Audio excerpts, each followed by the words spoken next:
What up, B Squad? It is your boy JB, and we are here today, you guys, with a brand new review for Ready to Love Make a Move Season 1 Reunion Part 2, you guys. This is it. Now, you guys, I didn't realize it until today that next Friday, Ready to Love is back. Season 9 of Ready to Love is back. And you guys know we're still in Dallas, so it is what it is. I'm cool. I'm cool. I actually miss Tommy, you guys.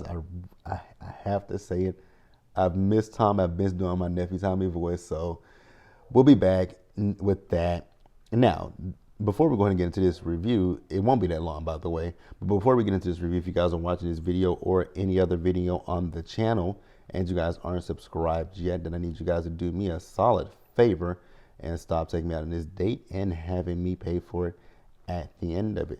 You guys know the routine. You can do me that. You can do that favor by liking the video, subscribing to the channel, turning your post notifications on, and also by sharing the video, you guys.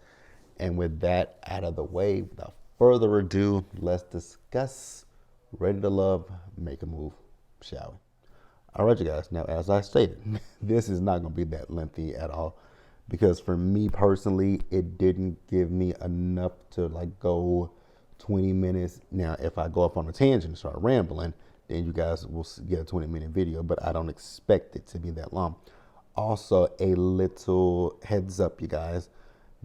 So I will be joining a panel tomorrow. Yeah, today, because today is Saturday and I'm recording this. So I will be joining Shayna. It's going to be me, Shayna, Brandy, Yvonne, D Movie Man, and there are two other people, but I've never saw them before, so I don't know their names, and I should have gotten it before I came on the camera. But yeah, we will be going live on Shayna's channel tomorrow at 6 p.m. Eastern time, 5 p.m. Central time for me, and it'll be, I think, if it's 5 for me, it'll be 2 o'clock on the West Coast, I believe, if I'm not mistaken. I have to double check that. But I know it's 6 p.m. Eastern time and it's 5 p.m. Central time for me. But yeah, you guys, that is really all that I want to talk, get out the way before we get into the video. Part 2 of this reunion we really could have just done this in one fell swoop because part 2 didn't give me anything. So we ended with Charisse and Ashley, right? And we pick up with them and we just basically brushed that shit off as sibling rivalry. I was like, huh? Okay. And then we moved on to having Kirsten, Donald's friend, with all the ladies on the stage. I was like, wow, a very interesting transition. Okay. First of all, what was Kirsten wearing with that big ass, ugly ass hat? Secondly, why was Kirsten there? Because when Tanika was asking him questions, he didn't want to answer nothing. He was in his feelings, and I was just like, okay. And they were like, well, why are you here? He was like, oh, I'm only here because I signed a contract. They were like, well, you can leave if you want to. Say less or something like that. I was like, Kirsten, sir, get the fuck off get your ass up. And then when he stood up, his pants weren't even fitting him. I was like, so you really didn't care? Because them pants were damn near falling off of him. I was like, oh my God. So why is Kirsten here? Why is Kirsten here? So then we move over to Ashley and Donald's friend. I forget that lady's name. But the lady was like, the Ashley that she sent today, if she had saw that Ashley when she met her, she would have been all cool with Ashley. But the fact that, Ashley was saying what she was saying to Donald about his wardrobe. And I was like, ma'am, what a good rebuttal would have been I don't even remember what Ashley had on in that episode. But what a good rebuttal would have been in this episode at the reunion, because y'all seeing clips of how she's dressed. I would have been like, ma'am, the way you dress is far worse than what he dresses. Like, you dress like a ghetto ice skater. Like, your clothes are like they come from, is it Timu? Wherever. Your clothes are not given what you think that they be given. But okay, and then these nails, like, they don't be given what you think they be given, Ashley. And though they then asked Donald, like, when it came down to Ashley and your friend, why were you crying? He said because he was in between a rock and a hard place. So they were like, who's the rock and who's the hard place? I don't care. Then Donald also said that when it came down to him and what's her name? What is this girl's Ashley? When it came down to him and Ashley, he said that, she said on the show, well, maybe behind the scenes, and I don't know if she was being flippant or what, but she said that she's the star of the show and he's there for her. And I was like, well, she's not necessarily lying, because she, Vernisha, Charisse, and Zadia, they're the focal point of this show. You are here for one of these women, so sound like a little bit of an ego thing, huh? Let me know what you guys think. I don't care. Let's move forward. Charisse and Maurice, they're on stage. Now, we find out that Charisse and Maurice are still going strong, I guess. They went to Essence Fest. However, he hasn't been down to Miami. I was like, oh, okay. He ain't been to Miami. They're talking about they found love. But I'm looking at their body language on this couch. They are not, he don't have his arms wrapped around her. She ain't, nuzzled into him. They just sitting like this. She's right here. He's next to her. It's a little bit of space in between them. I'm like, y'all, who are y'all fooling? I want the best for Charisse when it comes to this, but Maurice ain't giving nothing. My Zelle is on the couch. I was like, oh, I forgot all about my Zelle. And then they brought up him with Vernisha. My Zelle basically wanted to downplay, Vernisha. I was like, sir, we could definitely see that she was attracted to her. And here's the thing. It's not a problem that he liked her. It's not a problem that he wanted to get her phone number, because Tamika explained it earlier in the season that they could all go on the same date with any of these men. But I think what it was with Mizell wanted to be, player from the Himalayas, and, he got caught up in the game. And there's nothing wrong with him. Like I said, there's nothing wrong with you wanting to explore a relationship or whatever, a connection with Vernisha. But be honest with Charisse, because at that time, Charisse thought that things were good between you and her. You were her keeper. But hey, who am I? I don't care. I don't care. I don't. Yeah, but I really don't care, you guys. What else was there anything else? I know Charisse shaded the hell out of him when he was talking about, finding his person or something like that. I know Charisse shaded the shit out of him. Again, I didn't think nothing about it. Didn't care nothing about it. Y'all, this episode, I'm sorry, part 2 of this reunion is a dud. They literally could have just wrapped this shit up in 1 week, because I'm not struggling, but it just ain't nothing. It really ain't. It really ain't nothing. What else? Is there anything else that I want to talk about?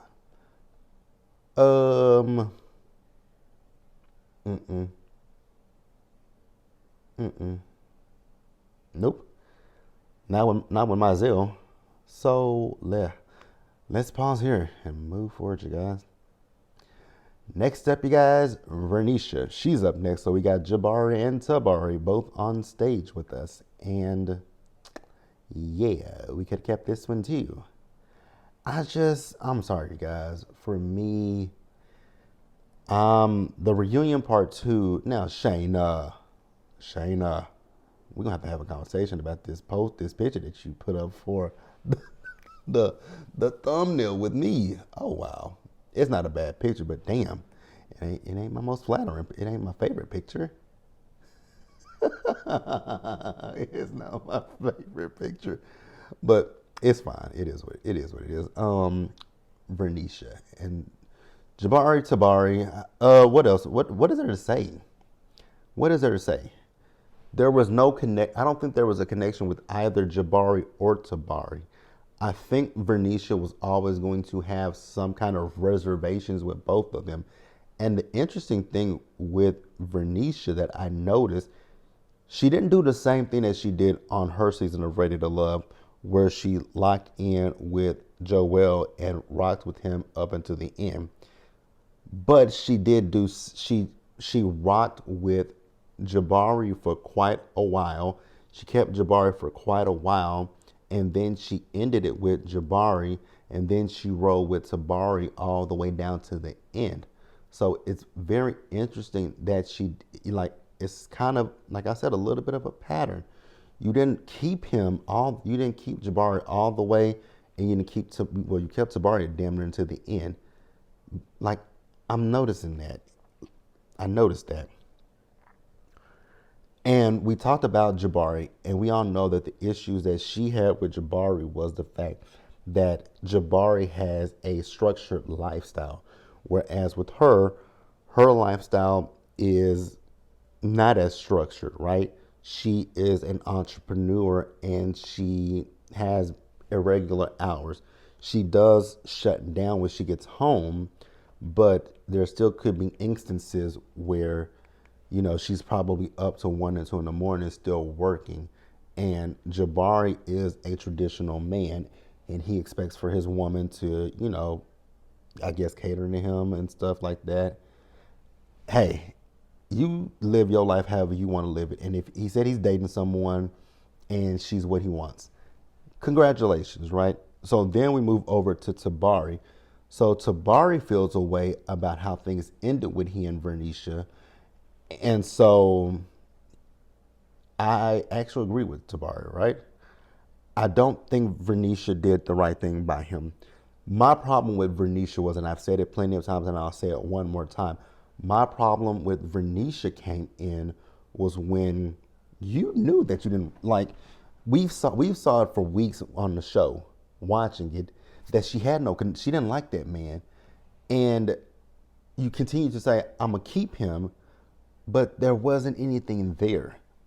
And he pointed it out at the reunion, like he was saying that, you know, she wasn't as inviting to him, her body language wasn't inviting, and it absolutely was not. Like I was like, I don't know if he saw that. He also says that communication works both ways. I agree with you about that. Communication definitely does. It's two-way. Like you have a phone, I have a phone. Your phone don't just accept text messages, your phone also sends text messages as well. Because if you're responding to me, then that means your phone sends text messages. If you answer your phone, then that means you can make an outbound call. Well, not always. Because there are because I remember back in the 90s, damn it, I'm aging myself. Because I remember back in the 90s, you could have a phone where you could only accept phone calls and you couldn't make outbound phone calls. Don't ask me ask me, well, how do I know that? Oh, at one point my grandmother's phone was like that, where we would just have to call her. She couldn't call. Yeah. And I don't know why we did it that. I don't know why it was that way.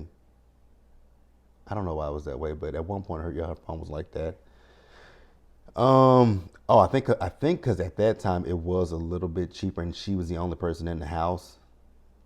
And you could call 911. So I don't know, and we'll be like, but you could call 911. That's a number that was free, but because I definitely story time, a little quick story time. Oh, was she pissed off at me? Was she ever pissed off at me? Because there was this one instance. Actually, there were two instances. The second instance wasn't really me playing on the phone, but the first one was. The first time I called, there was one time I called 911, and it didn't even ring. I just just put it down just put it back on the receiver, right? And they all showed up to the house, and my grandmother was like, "Why did you call the police? Why did you call them?" I was like, I just dialed 911. And so I didn't get in trouble, but I probably should have, but I didn't get in trouble that badly. And then there was a second time that I called 911. It was because my grandmother was involved with this creep that I hated with a passion. Oh, I can stand it. Man, I dislike that man with a severe passion, right? So he and my grandmother were arguing, and I didn't know what he was gonna do to my grandma. So I was like, "Yeah, you're not gonna touch my grandma." So, and I was probably at that time about 5 or 6 years old. So I called 911, and the police came out, and I pretended as if I called the police, playing on the phone, and they left. But I really called just so that he would leave I actually called just so that he would leave my grandmother alone. And the police said something to me about it, but my grandmother knew. I think she ultimately knew why I did that, because she didn't. Now the first time that I did it, she talked to my mama, and I did get in a little bit of trouble, not that much trouble, right? They just had me down and like, don't play on the phone. But the second time, she didn't say nothing to my mama, and after the police left, he left the house too. So I think my grandmother knew why I did it that second time. You see, this reunion ain't giving me nothing, and I'm going off on a tangent about a goddamn phone call to 911. Oh my God. So back to the show. Vernisha, she's talking about the fact that Tabari went 24 to 48 hours without calling. I was like, ma'am, are we in high school? I remember doing that in high school when I was, in relationships. Like, you didn't call me last night, and ooh, what were you doing? I remember doing that in high school. Like, you didn't call me last night. I waited up for you to call. I did that in high school. I haven't done that since high school. Even in college, when I was I in a relationship? Was I in a relationship in college? I do not remember. Was I in a relationship in college? I was. Was I? That wasn't a real relationship. Well, it was at first until it got sullied. But yeah. I mean, I ain't done this since high school. So yeah, what the fuck we talking about? Like, girl, go away. We're gonna pause here and wrap up this episode, you guys. Next up, you guys, Ashley Zadia. No, Ashley and what's that girl name? What's her name? I can't even think of her name right now. Camille. Ashley and Camille are on stage with us. Not Ashley. Stormy and Camille. Stormy and Camille are on stage with us. I don't care about Stormy and Camille. I don't care about Camille, to be quite honest with you. I literally don't know Stormy, so I don't care about either one of them. We're talking about the situation with Stormy going on a date with Ashley and Kirsten. She got in her feelings and got upset. I was like, man, what the hell is going on here? And she got up and started crying and walked off the stage and was crying. I was like, okay. One thing that I will give Zadia a point on was when she was talking to Ashley, when she was telling Ashley, like, Ashley, babe, this goes for me included. Like, if someone does something to you and you are upset about it, if not in that moment or the next day or even 48 hours, say something to them. Let them know how you feel. And I was like, I agree with that, right? I absolutely agree with that, because I actually just recently did that. I actually recently, like, literally just did that on New Year's Day. I felt a way about something that happened on New Year's Eve. It hurt my feelings, and I addressed it. I asked the person, like, hey, what you did and I said, what you did, I felt the way about this, right? And, the person, my friend was like, seriously, that's how you felt? And I was like, yes, that's how I felt in the moment. But then I took a few days and I said, you know what, I'm sorry, right? I said, really and truly what that was a projection from me because of how I feel about some things that have happened in my teenage years with certain people, right? And my friend was like, I'm sorry I'm sorry for what I did, and we had a conversation about it, right? And mind you, like I said something it happened on Sunday. I addressed it Monday, and we didn't talk. We talked a little bit on Monday, but then we texted again on, I think it was Wednesday, and we made up with each other, right? So you gotta tell your friends how you feel. You really gotta you gotta just be honest with people. And so Sharice, now when Sharice said this is why she don't deal with women because she'd be in jail, all this drama. Sharice, yeah, we know you're not a girl's girl because you're a mean girl. But hey, neither here nor there. Zadia and Cameron.